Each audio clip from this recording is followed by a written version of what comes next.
Lupakan Bitcoin. Lupakan emas. Lupakan minyak yang dulu dianggap urat nadi dunia.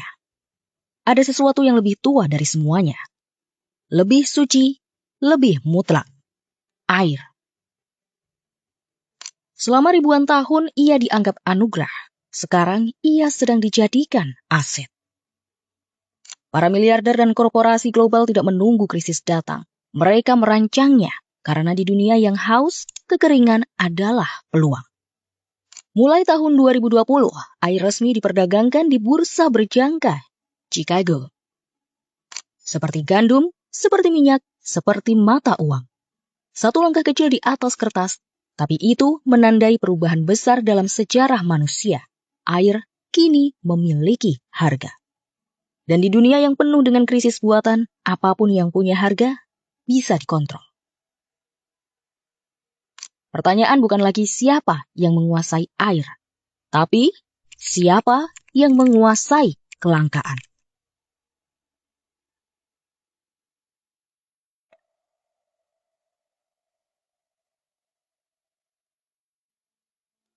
Ada revolusi yang sedang terjadi. Sunyi, tanpa darah, tapi hausnya tak terbayangkan. Revolusi ini disebut kecerdasan buatan.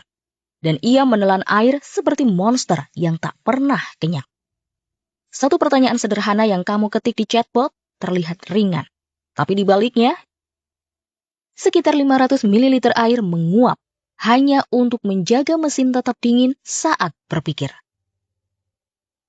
Air itu bukan air biasa. Ia harus bersih, steril, nyaris suci. Karena mesin tidak bisa minum dari sungai yang kotor. Pusat data menampung AI seperti Google, Microsoft, dan Meta menggunakan miliaran liter air setiap tahun. Air itu masuk, mendinginkan server, lalu menguap, 80% diantaranya hilang selamanya. Air yang dulu mengalir di ladang, di sungai, di bawah rumah-rumah kecil tempat orang mencuci dan berdoa, kini tersedot ke dalam mesin yang tidak pernah tidur. AI memang tak punya tubuh, tapi untuk tetap hidup, ia meminum dunia nyata. Daya listrik yang menyalakannya pun haus air. Pembangkit batu bara, gas, dan nuklir semuanya mengandalkan uap air untuk menggerakkan turbin. Setiap klik, setiap prompt, setiap simulasi di layar adalah detak kecil yang menarik air keluar dari bumi. Chip semikonduktor yang menjadi otak AI dibuat dengan ribuan liter air ultra murni per wafer. Artinya, bahkan sebelum mesin berpikir, ia sudah meminum bumi untuk lahir. Dunia digital tampak bersih, tapi di balik layar, ia meminum masa depan yang kita tinggalkan. Mereka bilang AI adalah revolusi, tapi mungkin ia hanyalah mesin haus yang diberi kecerdasan. Inilah paradoks abad ini. Kita menciptakan teknologi untuk membuat hidup lebih mudah, tapi justru teknologi itulah yang mempercepat kehausan kita sendiri. Dan haus ini baru permulaan.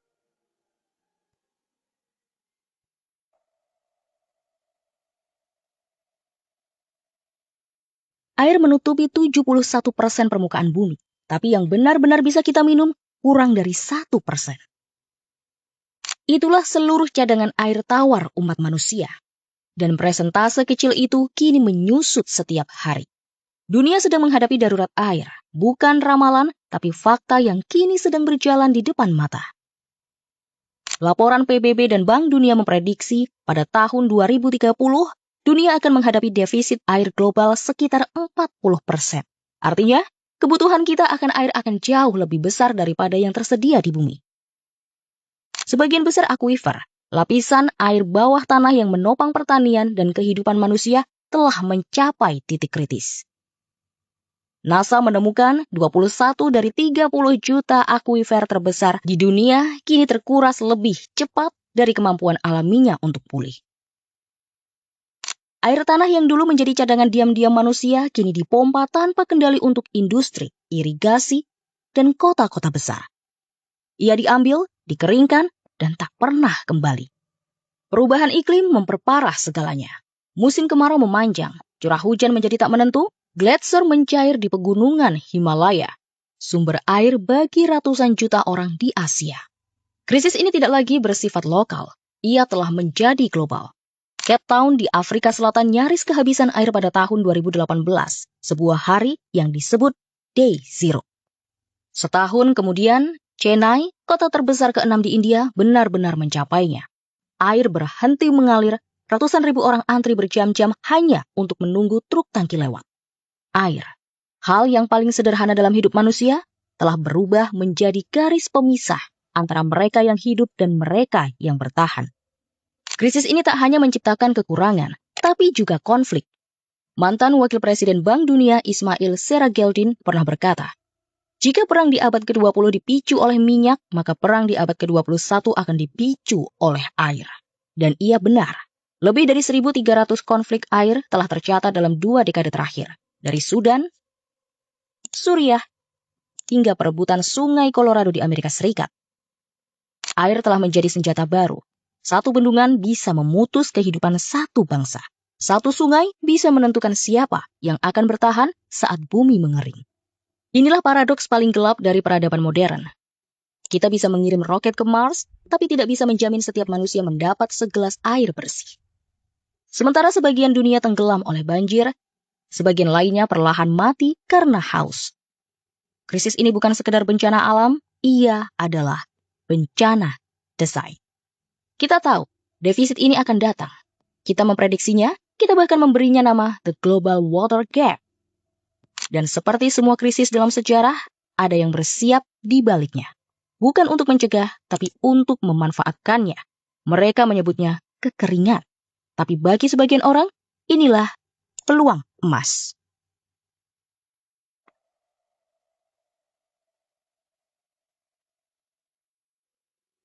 Setiap krisis punya pemenang, dan dalam krisis air, para pemenangnya sudah lama bersiap. Mereka tahu satu hal sederhana.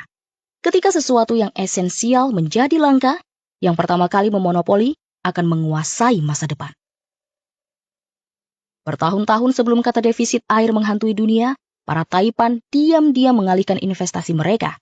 Bukan lagi ke minyak, bukan lagi ke emas, tapi ke lahan pertanian dan hak air. Salah satu contohnya, Stewart dan Linda Resnick.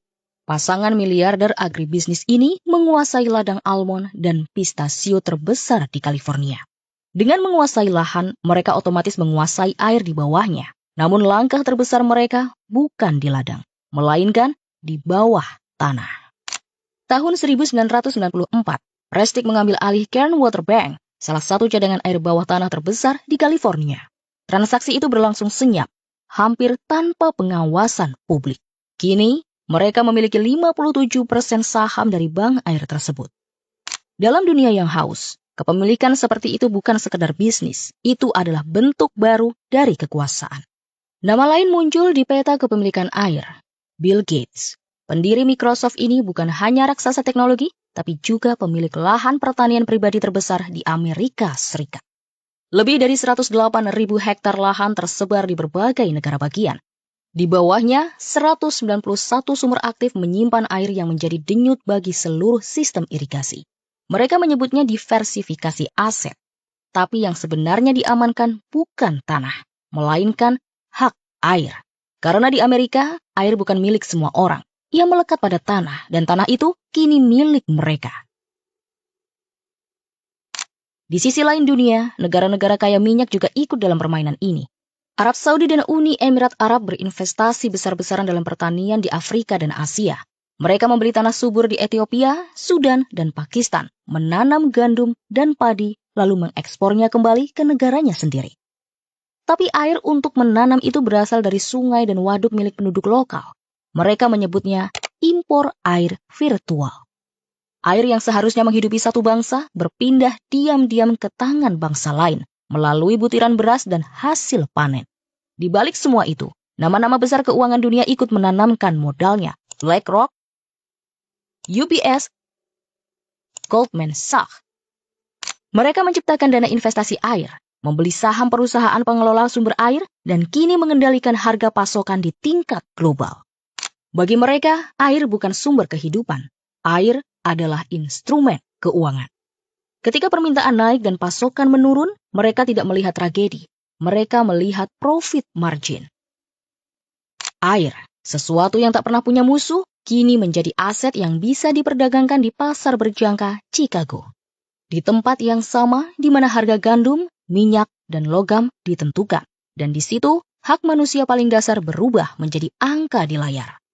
Mereka tidak lagi menimbun emas, mereka menimbun hak hidup. Dan di dunia yang haus, hak itu bisa dijual kepada siapapun yang sanggup membayar.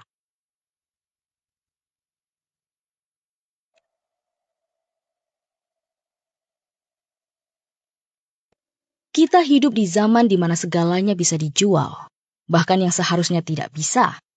Udara, tanah, dan kini air. Dulu manusia takut kekurangan, sekarang kekurangan dirancang agar bisa dijual. Ketika air mulai diperdagangkan di bursa, ia berhenti menjadi hak dasar manusia. Ia menjadi komoditas, terikat pada harga, dan rentan terhadap permainan pasar. Dan ketika sesuatu punya harga, selalu ada yang cukup kaya untuk menguasainya. Inilah wajah baru dari kekuasaan. Bukan lagi perang, bukan kudeta, bukan penjajahan. Melainkan pengendalian lewat kebutuhan paling mendasar. Mereka tak perlu memerintah, cukup mengatur siapa yang mendapat air dan siapa yang tidak. Kekuasaan tertinggi kini bukan di tangan pemerintah, tapi di tangan mereka yang bisa membatasi aliran. AI mempercepat konsumsi, industri mempercepat pengurasan, dan para investor mempercepat keuntungan. Krisis ini bukan kebetulan, ia adalah sistem yang bekerja dengan sempurna. Teknologi menciptakan permintaan, kekeringan menciptakan ketergantungan, dan ketergantungan menciptakan pasar. Pasar yang dikendalikan oleh segelintir orang yang tahu bahwa masa depan bukan ditentukan oleh siapa yang punya senjata, tapi oleh siapa yang punya air.